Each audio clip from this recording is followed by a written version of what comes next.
ब्राह्मण तथा तीन ठग। एक दिन सवेरे सवेरे एक ब्राह्मण सुनसान रास्ते से जा रहा था। उसके साथ एक बकरी भी थी। तीन ठगों की नज़र ब्राह्मण और उसकी बकरी पर पड़ी। एक ठग ने कहा, चाहता हूँ कि इस मोटी ताज़ी बकरी को किसी तरह से हथिया लिया जाए। दूसरे ठग ने कहा, चलो हम बकरी छीन कर भाग चले, ये मोटू ब्राह्मण हमारा कुछ भी नहीं बिगाड़ पाएगा। तीसरे ठग ने कहा, नहीं, बकरी छीन कर भागने की कोई ज़रूरत नहीं है, मैंने एक अच्छी तरकीब सोच ली है। फिर उसने वह तरकीब अपने साथियों को बताई।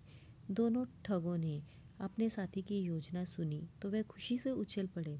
उन्होंने उसी तरकीब से ब्राह्मण से बकरी लेने का निश्चय किया।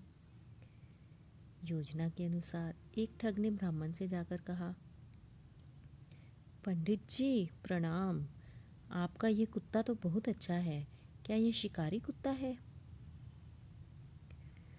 ब्राह्मण को यह सुनकर बहुत गुस्सा आया। उसने कहा, अरे बेवकूफ़, चल दूर हट, कितने शर्म की बात है कि तू बकरी को कुत्ता कहता है। क्या मैं आपके इस कुत्ते को बकरी कहूँ तो आप मुझे बुद्धिमान मानोगे? हा हा हा। हंसता हुआ वह ठग वहाँ से चला गया। थोड़ी ही देर में दूसरा ठग ब्राह्मण के पास आया।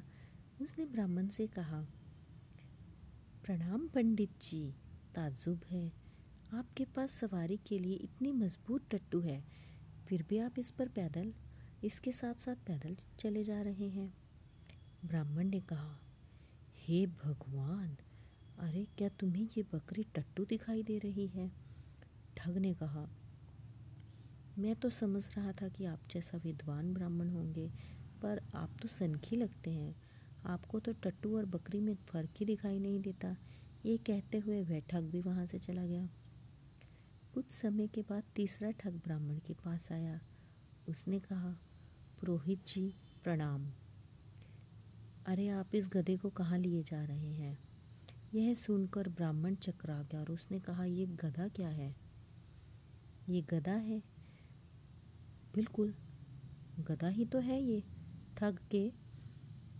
ठग ने दावे के साथ कहा। यह सुनकर ब्राह्मण घबरा गया।